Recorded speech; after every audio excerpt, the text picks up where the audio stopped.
Welcome back, everybody, to Kindred Spirits. We're into the month of June, about halfway through. I think we'll finish off June today. We should be able to. And then I don't think there's too much left. Yeah, there's only one in August. And yeah, we're blowing through these. This is exciting, isn't it? Anyways, let's go. June 13th. This is a Wednesday. We're with Megami, it looks like, and Sachi. So let's see what these two ghosts are up to, shall we? It's raining, isn't it? From under the eaves of the roof, I watched the rain steadily fall from the sky. As a spirit without a body, I don't need to be concerned with the cold or the wet, but for whatever reason, I still prefer to stay where it's dry. It's strange how that feeling remains even in a form like this. I had thought my senses of time had been dulled. There were times when years had passed before I realized it, and I had felt no change. But lately I've enjoyed every day, and the passing of time has been very clear. I can say today is Wednesday because Yuna-san hurried off to find sales with the grocer. Usually I'd have to peek into a classroom to look at the blackboard to tell. I'm back, Sachi-san. I went out on patrol. Megami slid through the door next to me. Her voice was a little unlike her usual self, perhaps in reflection of the gloomy rain. Thank you. Let's report then. She said she'd been on patrol, but we're not monitoring the public order in the school. There wouldn't be anything we could do anyway. Our patrols are Yuri patrols, just to watch over the young buds of love that lie hidden within the school. That's how things were up until a little while ago, at least. We could only watch over them. However, it's been different lately since meeting Yuna. I'll start. The track and field couple is as volatile as ever. I see. That's a little frustrating. It's because of their love that they want to rely on and be spoiled by each other. Sometimes their feelings just don't line up. They spend so much time fighting and making up constantly. We don't fight at all. Yes, that's true. I spent a long time with you after all, Megami. I flashed a smile toward her, and Megami's shoulders dropped in relief. I'll go next then. Sachi-san, I've found a new girl. Oh my. Megami's words brought on a bit of anxiety and a bit of excitement in equal measure.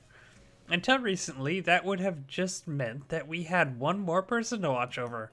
But discovering someone's love has a very different meaning now.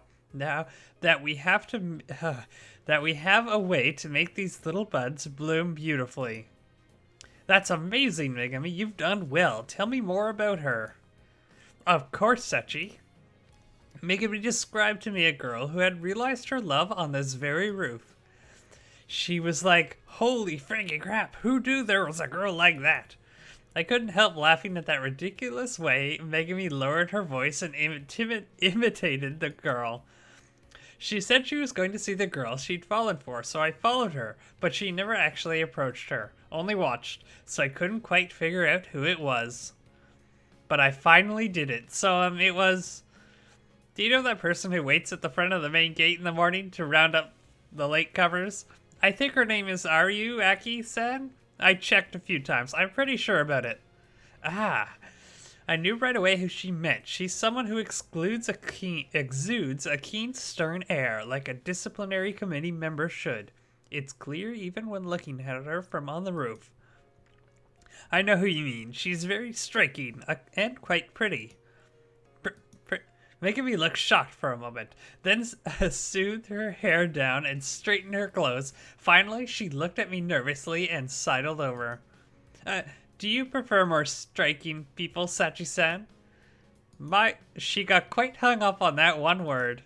Of course I prefer cute girls like you, Megami. You do? I'm sorry, did I worry you? I felt bad, but it made me a little happy. Perhaps noticing my feelings, Megami suddenly turned her head to the side. I'll forgive you if you spend one night with me until morning. Just spend it with you? Megami's cheeks turned bright red, her eyes watered and swam as if she wasn't sure how to respond.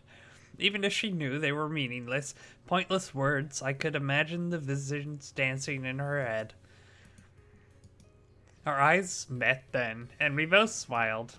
We've probably flirted like this dozens, hundreds of times by now. We spent a long time playing jealousy with each other, playing confessions, playing betrothal. Countless similar exchanges during our unchanging relationship in this unchanging scenery. It was a stagnant relationship, but one that was strangely comforting, not boring. But things will be different from now on. I thought as I looked out at the rain with Megami. We'll have to speak with Yuna-san before long. We're working on a plan for Kiri-chan right now, so it may be best to wait until things are calmer. And when I think about the future, I'm not really sure what to expect. I feel happy, but also a little anxious. Maybe it's because so little has changed for so long. It's strange to feel this way when everything we've been waiting for is happening. What dreadful rain. It doesn't seem to be slowing down at all. I looked up at the same sky as Megami. The dark rain clouds suspended there warped the scenery with countless raindrops. It was a sight we'd seen many times before, but there's no rain that never ends. You're right. Megami laughed, interpreting my mutterings in a positive way. I felt a little relieved at her voice. Megami has seemed dejected lately. I know the reason why, but I was also feeling confused. I couldn't be entirely comfortable with all the changes that have been occurring since we met Yuna-san. I felt a sense of urgency pushing up from my chest, as if the feelings I forced down into myself were threatening to burst out. Sunlight isn't always a good thing either.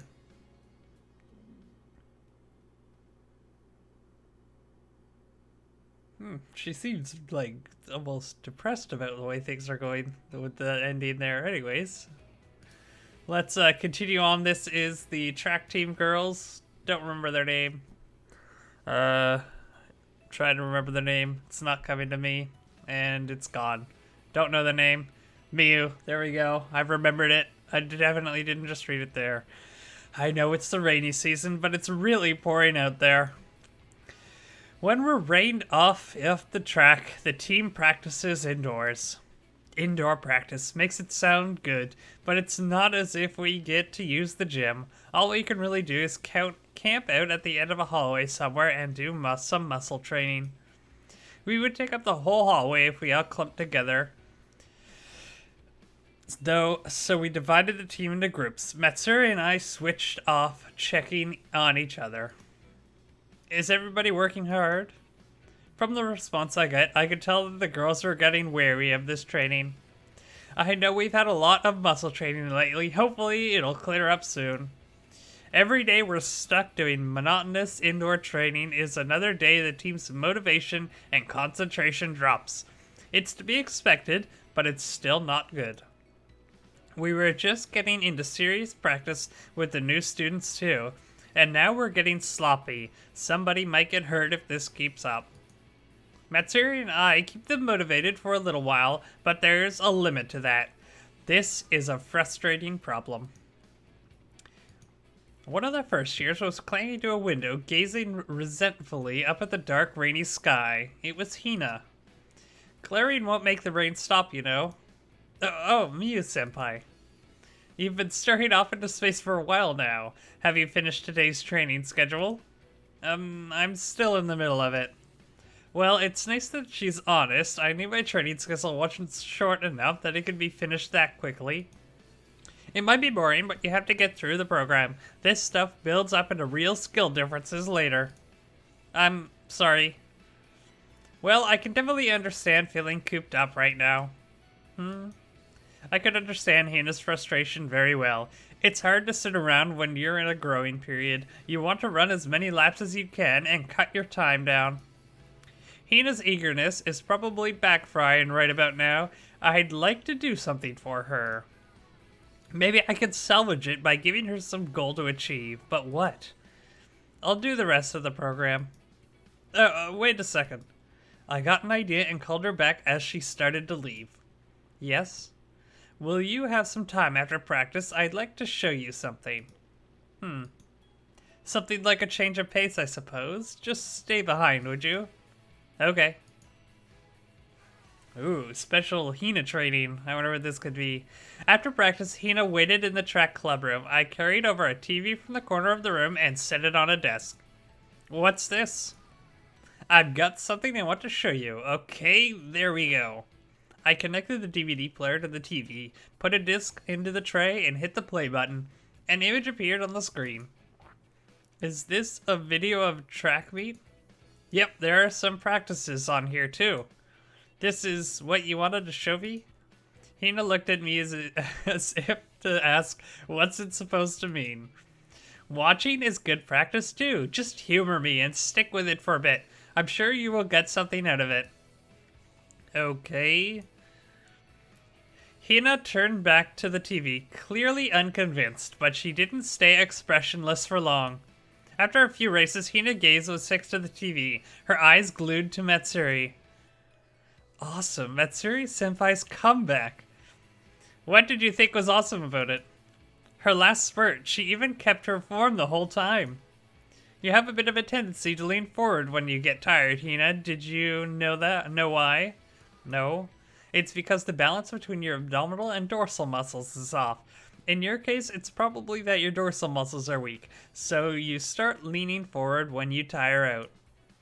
Dorsal muscles?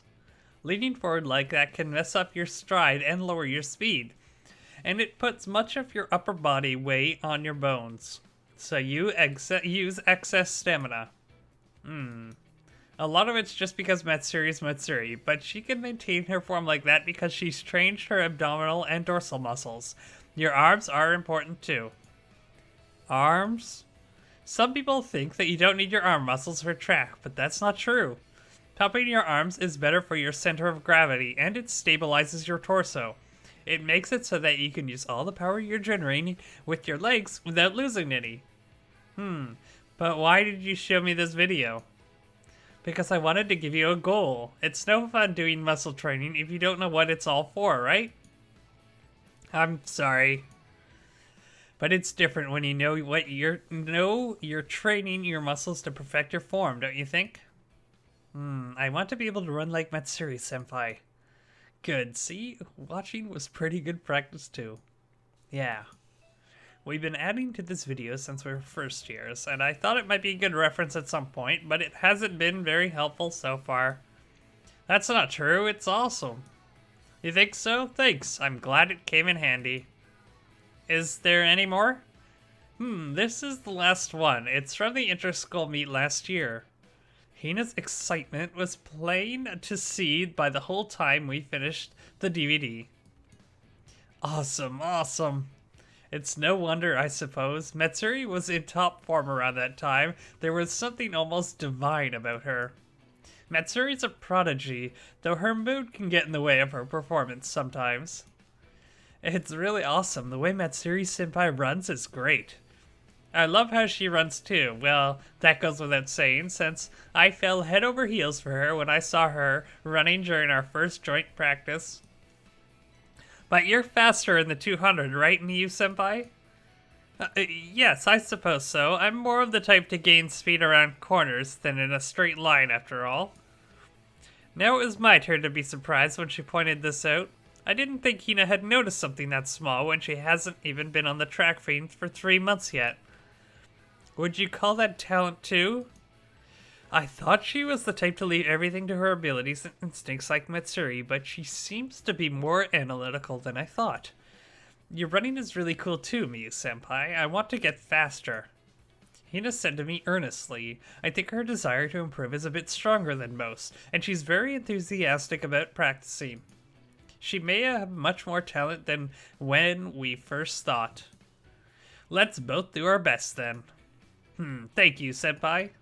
The carefree sparkle in her eyes was dazzling. Did we used to look like that too? I want to train her. Somewhere inside me, the desire took a firm root. So Hina, the next prodigy, I suppose, for this school's track team, hopefully. Where else can we go? Here we go, June 27th. One more, Ichiki! I love that name. I think that's my favorite name in this series, Ichiki. I believe it's 1. Something to do with one in Japanese, I don't know. Kyusei Radio. Our new broadcast started with the usual title called They Even Wrote Me Into, our show that airs on Wednesdays. All this rain really sucks. My hair gets all frizzy, so this time of year I run a double volume special on it. I want the rainy season to be over. You seriously say that every year, and don't stutter. Oh, you wouldn't get it with your silky straight black hair, Sessa. All of you who suffer frizzy hair, remember who stood up for you, okay? She's trying to get people on her side. What a pain. Well, it's the same sort of opening as usual. Yumi always opens with something random but innocuous. You can count on her for that, I guess. Sassa's always just kind of done with her. At first, we were pretty worried about saying stuff like, what a pain, and die, and whatever school on broadcasts, and whatever in school broadcasts. But she's playing along with Yumi's chatter. It works because Yumi really is kind of a pain. After Yumi and Sassa's first talk segment, we play one song and then go to our correspondence reading corner. We got an unusually good one this time, but I wonder if the two of them can handle it. If they do their job well, I won't have to step in. I might be able to doze a little. Now, onto our correspondence corner. This week we have an actual request for advice. What the heck? Who the heck wants advice from us? Hey, don't say that. We're always on here to help you guys out. Everybody keeps sending us your requests. Yikes, hurry up and read it already. Yeah, okay, so this is a letter from an anonymous second year. I'm in love with one of my co-workers, and I want to become close by talking on our breaks and stuff, but I don't know what to talk about. So it says love, huh? Yeah, that's, Huh? What's up with you two? So she doesn't know what to talk about with the person she's in love with, right? Yeah, I guess so. What's with these aimless progression here? Right. Then why don't we give a little example? Right, I guess so. I'll be the girl in love, and then you're the one I'm interested in, okay, Sasa? Right, got it. They're acting kind of weird. What's with these two? Weren't we really excited when we got this letter last week? We were getting really into creating the content for this quarter. Do you have a moment? Yeah, what is it? Wait a second, Yuvi. Why do you sound like a solicitor or something? And you're answering kind of oddly there too, Sasa. Your fingers. You have really pretty fingers. What? Yeah, thanks. Wait a second, really, you two? You sound like a weirdo. And what are you doing thanking her, Sasima? Normally you'd cut her down, saying die or something, right? What is going on? They're Snow White and so slender. Do you play the piano or something? No, not really. I was just born with them. They're still talking about Sasa's fingers, right? What the heck are you two doing? They're really pretty. Can I touch them? What? Okay, sure. What? You're gonna touch them? You're okay with that? Oh, your skin's so soft. You think so? It's just normal, isn't it? Why does Yumi need to touch Sasa's fingers all of a sudden? What the heck are you doing? Come on, say something, you two. Really, what is with you guys? We're gonna joke around here, right?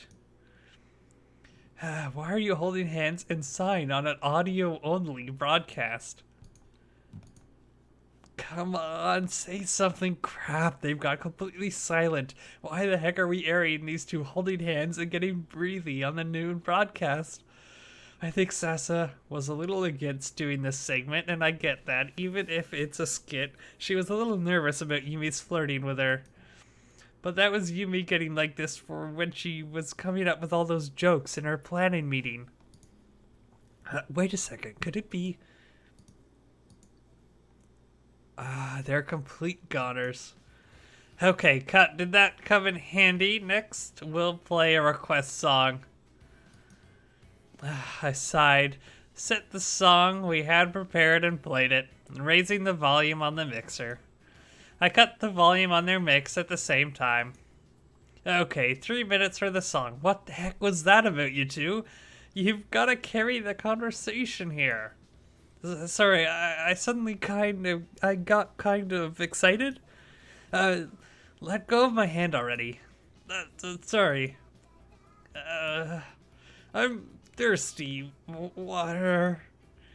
That's mine. Sorry. No, it's fine. No, seriously, what's with these two? Why is Amy blushing just because she drank some of Sassa's water? Is this like... Ha. I think I understand why they're acting like this. Sasa must have said it last Friday when they went home together. I wonder what Yumi's response was. From how they're acting now, I can't imagine it was negative. Yumi's gotten really hyper-conscious of Sasa, and Sasa doesn't seem down, but somehow it's like she's acting even weirder than before. Does this mean it went well? The song ending soon. You guys had better do the second half right, okay? Right. Got it. And these two are a mess. Can you guys just pull it together for the second half? I know I kind of encouraged Sasa, but I didn't think they'd lose it like this. God, I'm gonna have to deal with these two like this from now on. That sounds awful. I really don't get love at all. What is with this crap? Well, I guess it's fine if it went well, but I'd rather keep out of it as much as possible. Though these two are my friends after all. This is just great. Song's ending, okay? Talk segment's starting. I'm not going to sleep easy just yet, huh? I thought as I raised the volume of their mix. Those three are probably my favorite. I like them. Okay, so I think we're done for today. We didn't finish off June, but we definitely will next time. Wow, there's 4, 5, and 6, 7, 8, 9. 1, 2, 3, 4, 5, 6, 7, 8, 9 more. Okay. There's a lot more than I thought. I think some of them are popping up as we go. Maybe I'm wrong there, but it feels like there's just more apples showing up all the time. Anyways, a couple more episodes will be done, I think. Who knows? I don't know what happens when you finish them all. Probably nothing. Anyways, thanks for watching. I hope you enjoyed it. We'll see you next time, and goodbye.